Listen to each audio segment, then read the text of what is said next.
आपकी हिंदी अध्यापिका स्वागत करती हूँ आपकी अपनी हिंदी कक्षा में। बच्चों, आज हम हमारा चैप्टर नंबर 6 पढ़ेंगे, जो है एक कविता, माँ कहे एक कहानी। इस कविता के लेखक हैं मैथिली शरण गुप्त। बच्चों, इस कहानी में जो बच्चा है राहुल, वो अपनी माँ से हट कर रहा है एक कहानी सुनाने के लिए। तो जो माता है वो उसको उसके ही पिता सिद्धार्थ की एक कहानी सुनाती है और उस कहानी के माध्यम से ये बताना चाहती है कि जो उसके पिता थे वो कितने दयालु थे। वो ना किसी व्यक्ति पर ना किसी वस्तु पर, बल्कि उन्होंने तो एक जो पक्षी है उस पक्षी पर भी दया दिखाई थी। तो हम जो कविता पढ़ेंगे माँ कहे एक कहानी, सबसे पहले अगर हम उसके कठिन शब्दों को जान लेंगे तो हमें कविता समझने में भी कोई परेशानी नहीं होगी। तो इसलिए सबसे पहले हम जानते हैं कठिन शब्दों के अर्थ। मान धन। मान धन का मतलब होता है सम्मान। सम्मान को धन समझना है। दूसरा है उपवन। ये हम सभी जानते हैं, उपवन क्या होता है, बगीचा। नेक्स्ट है तात। तात का अर्थ होता है पिता। उसके बाद है सुरभि। सुरभि का अर्थ है सुगंध। उसके बाद है हिमबिंदु। हिमबिंदु बच्चों क्या होते हैं? हिमबिंदु वो होते हैं, आपने देखा होगा कि जब आप सुबह सुबह किसी पार्क या बगीचे में घूमने जाते हो तो वहाँ पर जो छोटे छोटे पौधे होते हैं उनके पत्तों के ऊपर सफ़ेद सफ़ेद ओस की बूंदें जमी हुई होती हैं, जो कैसी लगती हैं? हमें मोती के समान लगती हैं। तो इसलिए यहाँ पर जो वर्ड आया है हिम बिंदु, तो उसका अर्थ है ओस की बूंदें। तो उसका अर्थ हम लिख लेंगे ओस की बूंदें। ओस की बूंदें। इसके बाद है खग। खग का अर्थ होता है पक्षी। फिर है कलकल। अब कहीं भी अगर जब कोई नदी बह रही हो या कोई झरना बह रहा हो तो जो पानी होता है उसकी आवाज़ आने लगती है, कलकल, यानी उस ध्वनि का जो साउंड है वो हम तक आता है और हम उसका अनुसरण करते हैं कि ये पानी किस ओर बह रहा है। तो कलकल क्या होता है? ध्वनि। ध्वनि का अनुसरण। अनुसरण, ध्वनि का अनुसरण। फिर है विद्ध। विद्ध का मतलब होता है तीर। तीर आपने देखा ही होगा, धनुष और बाण। बाण से जब हम किसी को मारते हैं तो जो तीर होता है वो जब किसी को जाकर लग जाता है तो उसको बोलते हैं विद्ध जाना। विद्ध जाना यानी उसमें जो बाण है वो विद्ध गया, यानी उसमें जाकर लग गया, तो इसलिए हम उसको बोलते हैं विधा हुआ। विधा हुआ या लगा हुआ भी बोल सकते हैं। फिर है खर। खर का क्या अर्थ होता है बच्चों? खर होता है तेज, यानी तीव्र गति से आता हुआ कोई बाण किसी को लग जाना, तो खर होता है तेज या तीव्र गति। फिर है शर। शर का अर्थ होता है बाण। अब हम बढ़ते हैं आगे। पक्ष का मतलब होता है किसी की तरफ बोलना, उसकी तरफ सहमति देना। तो पक्ष और विपक्ष ये तो होती है वो वाली पक्ष, लेकिन यहाँ पर जो ये पक्ष आया है इसका अर्थ है पक्षी के पंख से, तो इसलिए यहाँ पर हम लिखेंगे पंख। करुणा भरी यानी दयालुता। इसके बाद है आखेटक। आखेटक का अर्थ होता है शिकारी, जो जानवरों का या पशु पक्षियों का शिकार करता है। लक्ष्य सिद्धि। लक्ष्य सिद्धि का मतलब होता है कि जो अपने निशाने पर महारत हासिल कर लेता है उसको कहते हैं कि वो लक्ष्य भेदी बन गया है। तो यहाँ पर जो लक्ष्य सिद्धि आया है उसका अर्थ भी यही है कि लक्ष्य भेदने की कुशलता, यानी जो अपने लक्ष्य को भेद सके, तो लक्ष्य को भेदना या लक्ष्य को भेदने की कुशलता। मानी का मतलब होता है घमंडी। घमंडी। आहत। आहत माने घायल। फिर है खग भक्षी। अब यहाँ खग का जो अर्थ है वो होता है पक्षी, और भक्षी का मतलब होता है उन्हें मारकर खाने वाला। तो यहाँ पर खग भक्षी यानी पक्षी को खाने वाला, खाने वाला, तो इसे कहते हैं हम खग भक्षी। उभय का मतलब होता है दोनों, उभय दोनों। निरपराध होता है बेगुनाह, जिसने कोई अपराध नहीं किया हो, बेगुनाह। और गुणी का मतलब होता है मानी या समझना, या समझना। तो इस तरह से आज अब हम कविता पाठ पढ़ेंगे, जिसमें कि जो माँ है वो अपने बच्चे को अपने उसी के पिता की एक कहानी यानी करुणा का एक वृत्तांत सुना रही है, और यह एक सच्ची घटना है जो सिद्धार्थ के जीवन में घटित हुई थी। तो सबसे पहले हम कविता की जो 4 पंक्तियां हैं शुरू की वो लेते हैं कि जो बच्चा है राहुल, सिद्धार्थ का जो पुत्र है, वो अपनी माँ से हट कर रहा है कि माँ कहे एक कहानी, राजा था या रानी, माँ कहे एक कहानी। तो वो माँ से हट करते हुए कह रहा है कि माँ मुझे कोई भी एक कहानी सुनाओ जिसमें चाहे राजा हो या कोई रानी।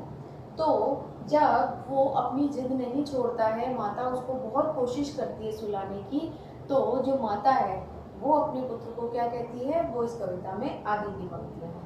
आगे की पंक्तियों में जो माँ है वो अपने पुत्र को कहती है कि तू है हठी मान धन मेरे, मान धन मेरे, तू है हठी यानी सम्मान को धन मानने वाले, तू बहुत हठी है, और तू अपनी हट पर अगर अड़ जाए तो तू किसी की भी नहीं सुनता। तो अब मैं तुम्हारी हट पूरी करने के लिए जो है एक कहानी सुनाती हूँ। सुन उपवन में बड़े सवेरे, कि बहुत ही जल्दी प्रातः काल सुबह सवेरे तात भ्रमण करते थे तेरे, तात का अर्थ है पिता, कि तुम्हारे जो पिता हैं वो हमारे महल का जो उपवन है, जो बगीचा है, उसमें घूमने गए। सवेरे सवेरे जब वो वन में घूम रहे थे, जहाँ सुरभि मनमानी, जहाँ चारों तरफ से सुगंध आ रही थी, मनमानी यानी जो उनको खुशबू पसंद है, जो प्रसन्न करती है सुगंध सबके मन को, तो उनके मन को भी सुगंधित खुशबू जो है वो पूरे वन में से आ रही है। तो इतने में ही जो बच्चा है वो अपनी माँ को टोक कर बोलता है कि हाँ, जहाँ सुरभि मनमानी माँ कहे एक कहानी, कि हाँ माँ मुझे वही कहानी सुननी है जहाँ पर खुशबू चारों तरफ से आ रही थी। अब आगे जो माँ है वो अपने बच्चे से कहती है कि वर्ण वर्ण के फूल खिले थे, झिलमिल कर हिम बिंदु झिले थे। तो इन 2 पंक्तियों में जो माँ है वो अपने बच्चे को कह रही है कि पुत्र राहुल, वहाँ पर कहाँ पर, उपवन में तरह तरह के फूल खिले हुए थे, और जो ओस के जो बिंदु थे वो पौधों के पत्तों पर जो थे वो ओस के बिंदु भी गिरे हुए थे। हल्के झोंके हिलमिल रहे थे, हल्के झोंके यानी हल्की हल्की मंद मंद धीमे धीमे जो हवा चल रही थी, उससे वो जो पत्ते पर जो ओस के कण जो दूर दूर होते थे, तो पत्तों के जैसे ही हिलता है पत्ता, तो वो जो ओस के मोती हैं वो आपस में आकर के मिल रहे थे, यानी ओस के बूंद रोपी जो मोती उस पर पत्ते पर बने हुए थे, वो धीमे धीमे हवा चलने के कारण जब पत्ता हिलता था तो वो दूर दूर जो बिंदु थे वो आपस में आकर मिल रहे थे। लहराता था पानी, और पानी जो था वो ऐसा लग रहा था जैसे लहरें जो है उसमें उठ रही हैं। इतने में जो बच्चा राहुल है वो फिर अपनी माँ को टोकता है, बच्चों की आदत होती है बीच बीच में टोकने की, कि हाँ माँ मुझे वही कहानी सुननी है। तो फिर उसने राहुल ने टोकते हुए अपनी माँ से कहा कि हाँ माँ, वही लहराता हुआ पानी, हाँ हाँ मुझे यही कहानी सुननी है। तो आगे जो है वो माता अपने राहुल पुत्र को कहती है कि पुत्र, वहाँ पर जो पक्षी थे वो कलकल की ध्वनि कर रहे थे, यानी जो ध्वनि है वो क्या है, कैसी आ रही थी, जो पक्षी कर रहे थे कलकल की ध्वनि जो है वहाँ पर आ रही थी। सहसा, सहसा माने अचानक एक हंस ऊपर से गिरा बिद्ध होकर खरशर से, यानी एक जो तेज आता हुआ, तीव्र गति से आता हुआ एक जो बाण था वो उसके कहाँ पर लग गया, उसके जो तेज गति से आता हुआ एक बाण जो है वो अचानक एक ऊपर से जो मतलब बिंधा हुआ, उस तेज गति से बिंधा हुआ तीर जो आया, उससे अचानक उड़ता हुआ जो उड़ रहा था वहां उपवन में ऊपर एक गिद्ध, उसको वो तीर लगा और उससे घायल होकर यानी बिंध गया। जब वो तीर उसके अंदर घुस गया उसके शरीर में, तो वो तड़फता हुआ और अचानक से सिद्धार्थ के सामने वहीं उपवन में आकर गिर पड़ा। हुई पक्ष की हानि। तो जब जब उस ऊपर से जब वो हंस गिरा तो उसके पक्ष की हानि हुई। पक्ष की हानि मतलब होता है उसके पंख की हानि हुई। उसका एक पंख जो था वो बिल्कुल टूट गया था या कट गया था। तो बीच में ही राहुल फिर कहता है, हाँ माता, मुझे वही करुण कहानी सुननी है, वही दुख भरी कहानी सुननी है। कि फिर आगे वो कहते हैं ना, किसी चीज़ को अगर हम बहुत रुचि से सुनते हैं तो उसमें जब हमें इंटरेस्ट आने लगता है तो हमें जिज्ञासा ये जाग पड़ती है हमारे अंदर से कि आगे क्या होगा, आगे क्या होगा। तो उसी तरीके से जो राहुल है वो अपनी माँ से कहता है कि हाँ माँ, मुझे यही करुणा वाली, यही दया वाली कहानी आगे सुननी है कि फिर आगे क्या हुआ। तो माँ कहती है कि चौक चौक उन्होंने उसे उठाया। किसने उठाया? सिद्धार्थ ने, राहुल के पिता ने। वो जो चौंक गए, एकदम से आप जा रहे हो रास्ते में और आपके सामने कोई अगर पक्षी एकदम फड़फड़ाता हुआ आकर घायल अवस्था में अगर खून में लथपथ आपके सामने गिरेगा तो आप भी चौंक जाएंगे। तो उसी तरीके से राहुल के पिता जो सिद्धार्थ हैं वो चौंक गए और उन्होंने चौंक कर उसे उठा लिया। और जैसे ही सिद्धार्थ ने उसे उठाया तो जो पक्षी था उसने सोचा कि अब मुझे मेरा दूसरा जन्म मिल गया, यानी अब मैं मरूंगा नहीं, मैं बच जाऊंगा। तो उसमें जीने का संचार हुआ, उसकी उम्मीद जाग गई कि शायद अब मैं बच जाऊंगा, मेरा दूसरा जन्म मुझे मिल जाएगा। लेकिन इतने में ही आखेटक आया। आखेटक का मतलब होता है, हमने शब्द में जाना, शिकारी। तो जो आखेटक था, जो शिकारी था, जिसने उसका शिकार किया था, यानी जिसने उस पर तीर मारा था, वो वहां पर आ गया और वो कहने लगा कि इस पक्षी का शिकार मैंने किया है, इस पर बाण मैंने चलाया है, मैं इस पर लक्ष्य भेदने में कुशल हुआ हूँ या सफल हुआ हूँ, तो इस पर मेरा हक है। लक्ष्य सिद्धि का मानी, लक्ष्य सिद्धि का मानी यानी वो इतना घमंड में, मानी यानी उसे इतना घमंड था कि मेरा लक्ष्य भेदा हुआ कभी भी मैं किसी और को नहीं देता, मैंने ही इसके लक्ष्य, अपने लक्ष्य को साधा है, तो ये मेरा शिकार है, इसे आप मुझे लौटा दीजिए। तो बीच में फिर जो राहुल है वो अपनी माँ को टोक कर कहता है कि हाँ माँ, मुझे यही कोमल, मुझे यही सुंदर कहानी सुननी है, आगे क्या हुआ। तो माँ फिर उससे आगे कहती है कि मांगा उसने आहत पक्षी। किसने मांगा? आखेटक यानी शिकारी। जो शिकारी आया था उसने सिद्धार्थ से कहा कि आप मुझे ये घायल पक्षी दे दीजिए, तेरे तात किंतु थे रक्षी। लेकिन जो तुम्हारे पिता थे वो उसके रक्षक थे, उन्होंने उसके प्राण बचाए थे। इसलिए उन्होंने कहा कि जब उसने, जो था खगभक्षी, जो खगभक्षी कौन होता है? जो पशु पक्षियों को मारकर उनका शिकार करके उनको खा जाते हैं। तो खगभक्षी का मतलब है पक्षियों को मारकर खाने वाला। तो जो खगभक्षी था उसने भी हट कर ली थी, वो भी जिद पर अड़ गया था और अब इसी तरह से जो है ये हट उसकी बहुत बढ़ती जा रही थी। वो किसी भी तरह से उस पक्षी को पाना चाहता था। तो इतने में आगे जब कहानी बढ़ती है तो राहुल फिर कहता है कि हाँ, अब मुझे और आगे की कहानी सुननी है, अब मुझे और आगे की कहानी सुनाइए। तब जो माता है वो कहती है कि जब वो अपनी जिद पर अड़ा रहा, उसने कहा कि मैं अपने इस पक्षी को नहीं दूंगा, तो उन दोनों में जो विवाद हुआ, जो झगड़ा था वो बढ़ गया और वो न्यायालय में पहुंच गया। क्यों? क्योंकि यह दो ऐसे व्यक्तियों के बीच में झगड़ा था, जो एक दयालु है और दूसरा निर्दयी है, और दोनों ही अपने जो पक्ष था उस पक्ष में अड़े रहे। एक कह रहा था कि मैंने इसका बाण चलाकर इस पर जो है अपनी कुशलता दिखाई है, मैंने इसका शिकार किया है, तो मेरा इस पर हक है। और जो तुम्हारे पिता थे वो कह रहे थे कि मैंने इसके प्राण बचाए हैं, इसलिए इस पर अब मेरा हक है। तब दोनों की जो ये बात थी वो न्यायालय तक पहुंच गई और सभी ने इन दोनों के पक्षों को सुना। तभी बीच में जो माता है वो अपने पुत्र को कहती है कि बेटा, अब तुमने इतनी कहानी सुन ली, अब मैं तुमसे ही निर्णय करवाना चाहती हूँ कि हे राहुल बेटा, अब तुम ही इसका निर्णय करो कि अगर ये कहानी तुमने सुनी है तो जो न्यायालय में उनका फैसला होगा वो किसके पक्ष में होगा। तब राहुल ने कहा कि माता, ये कहानी मैं तो आपसे सुन रहा हूँ, मुझे क्या पता कि न्यायालय का क्या फैसला हुआ होगा, लेकिन अगर आप मुझसे पूछ रही हैं तो मैं आपको इतना बताऊंगा कि उन दोनों के निर्णय में जो है, उन दोनों के निर्णय में आगे जो हुआ वो यह था कि मेरे हिसाब से राहुल जो है वो ये कहने लगा कि मेरे हिसाब से इस कहानी में उन दोनों के बीच में जो बात हुई थी उसका निर्णय करने के लिए जो न्यायालय में फैसला किया गया था, तो मेरे हिसाब से तो अगर कोई किसी के प्राण ले लेता है तो उसमें सबसे ज़्यादा हक उसका होता है जो उसके प्राणों की रक्षा करता है। इसलिए मेरे हिसाब से तो किसी व्यक्ति को हक नहीं है कि वो किसी बेगुनाह की जान ले।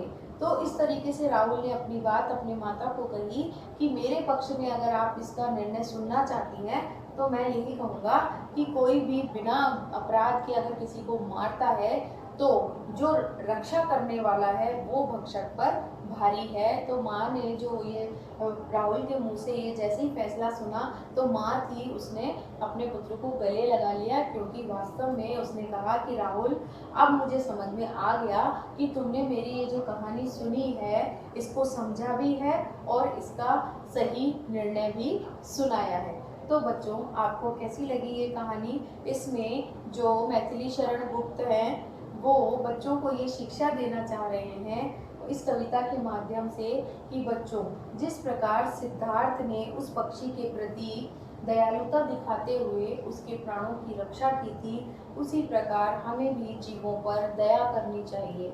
हम भी आसपास ऐसा देखते हैं कि जब हम पार्क में जा रहे होते हैं या कहीं बगीचे में घूमने जा रहे होते हैं तो हमें ऐसा लगता है कि वहाँ पर कोई जानवर या कोई पक्षी, कोई भी अगर वहाँ घायल अवस्था में है तो हमें उसको उठाकर उसकी मदद करनी चाहिए। जैसे सिद्धार्थ जो राहुल के पिता हैं उन्होंने उस घायल पक्षी की थी। तो बच्चों, इसी तरह की कई कविताएं हैं जो मैथिली शरण गुप्त ने लिखी हैं। जिस प्रकार ये सिद्धार्थ के जीवन की एक सच्ची घटना पर आधारित कविता थी, उसी प्रकार उन्होंने कई ऐसी कविताएं लिखी हैं जिसमें जीवों पर दया करना, कभी किसी को कष्ट ना पहुंचाना, हमेशा दूसरों के भलाई करना, ऐसी कई कविताएं उन्होंने लिखी हैं। तो बच्चों, आपके जीवन में भी ऐसी कई घटनाएं घटती होंगी जब आपने भी कभी किसी न किसी की मदद की होगी। तो ज़रूरी नहीं है बच्चों कि अगर आपके वश में है और आप अगर ऐसी छोटी छोटी मदद किसी की कर देते हैं तो वो आपके अंदर की छिपी भावना को दर्शाती है कि आप जो है वो कितने दयालु हैं, कितनी करुणा आपके अंदर भरी हुई है, ये सब जो है वो दर्शाती है। तो आप हमेशा दूसरों की भलाई के लिए तैयार रहिए। जैसे अगर आपने सड़क पर जाते हुए किसी व्यक्ति को अगर रास्ता भी पार करवा दिया, वो भी एक क्या है, मदद है, दूसरे की भलाई है। इसी तरह अगर आप देख रहे हैं कि कोई वृद्ध व्यक्ति है आपके सामने से जा रहा है, उसके हाथ में कुछ भारी सामान है जो उससे नहीं उठाया जा रहा है, तो अगर आप वो सामान भी उसका उठाकर उसकी जगह तक पहुंचा देते हैं तो वो भी एक मदद कहलाती है। इसी तरीके से आपके घर में अगर कोई पालतू पशु पक्षी है तो आपको उसको समय पर भोजन देना, उसका ख्याल रखना, वो भी आपकी एक जिम्मेदारी है। उसमें भी आपकी करुणा, दया सब सम्मिलित है। इसी तरीके से अगर कोई अनजान पशु पक्षी भी आपको ऐसी घायल अवस्था में मिले तो आप उसकी मदद अवश्य करें। क्यों? क्योंकि जो दया है वो हमारे अंदर मनुष्यत्व को जन्म देती है, एक सच्चे प्राणी को जन्म देती है। जब कोई व्यक्ति अपने इन भावों के साथ किसी व्यक्ति की कहीं भी किसी भी प्रकार रक्षा करता है, करुणा दिखाता है, दया दिखाता है, चाहे वो किसी गरीब व्यक्ति के प्रति दिखाता है, तो कहते हैं कि बच्चों उस पर ईश्वर जो है वो अपनी कृपा करते हैं। जिस प्रकार जो सिद्धार्थ ने जो है हंस के प्राण बचाए, तो न्यायालय ने भी जो फैसला सुनाया वो फैसला उसी के पक्ष में हुआ तो उससे ये साबित हो गया कि मारने वाले से ज़्यादा बचाने वाला जो होता है उसका उस पक्षी पर अधिक हक होता है, क्योंकि बहुत व्यक्ति जो है वो अपने स्वार्थ की पूर्ति के लिए उस पक्षी को मार रहा है, उसको वो घायल कर रहा है, उसको मार कर वो खा जाएगा। लेकिन जो दूसरा रक्षक है, जो दयालु है, जो दयालुता दिखा रहा है, वो उसके प्राण बचा रहा है। तो मारने वाले से ज़्यादा बचाने वाला बड़ा माना जाता है। अब बच्चों हम अगर इसकी बात करें कि इस कहानी में हमें किन किन शब्दों के बारे में जानकारी मिली जो कि हम समझ ही नहीं सकते कि इनका अर्थ क्या होता है, तो उसमें सबसे पहले है हिम बिंदु। हिम बिंदु एक ऐसा कठिन शब्द है जो हर किसी को समझ में नहीं आता। हिम बिंदु यानी जो देखने में हमें मोती के समान लगते हैं, यानी ओस की छोटी बूंदें जो हमें मोती के समान दिखती हैं। इसी तरीके से हमने सीखा इसमें एक नया शब्द लक्ष्य सिद्धि। लक्ष्य भेदने की कुशलता, वो ऐसे ही नहीं आ जाती, वो उसका बार बार हमें अभ्यास करना पड़ेगा, तब हम अपनी उस सिद्धि को प्राप्त कर पाते हैं, अपने लक्ष्य को प्राप्त कर पाते हैं। उसी प्रकार जिस प्रकार अगर आपको किसी भी अपने विषय में या किसी भी कार्य में आपको कठिनता का अनुभव होता है, तो अगर आप उस कठिन वर्क को, उस कठिन काम को भी धीरे धीरे अभ्यास के साथ करते रहेंगे तो आपको जरूर एक दिन उस विषय में पारंगत आप हो जाएंगे। यानी इससे भी हमें एक प्रेरणा मिली कि हमें कभी भी हार नहीं माननी चाहिए। जो काम आपको नहीं आता है आप उसका अभ्यास बार बार करें। तो कहता है ना, जो एक कहावत है कि करत करत अभ्यास के जड़मत होत सुजान। करत करत अभ्यास के जड़मत होत सुजान का अर्थ है कि जो बार बार प्रयास करता है तो वो जड़मत होत सुजान यानी जड़ बुद्धि, जो व्यक्ति मूर्ख है, जिसको कुछ समझ में ही नहीं आता, तो वो व्यक्ति भी जो है बुद्धिमान बन सकता है।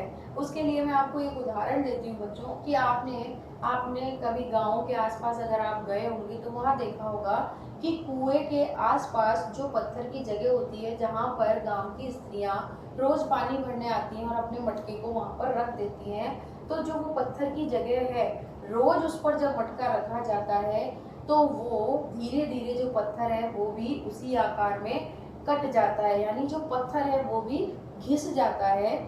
तो जब पत्थर भी रोज रोज एक ही काम जब उसके ऊपर किया जा रहा है, तो जब पत्थर जैसी चीज कट करके पिघल सकती है या अपना रूप परिवर्तन कर सकती है, तो मनुष्य में तो जो बुद्धि है जो ईश्वर ने हमें प्रदान की है वो एक इतना बड़ा उपहार है हमारे लिए कि वो भी उससे भी हम अपने कठिन से कठिन कार्यों को सरल बना सकते हैं।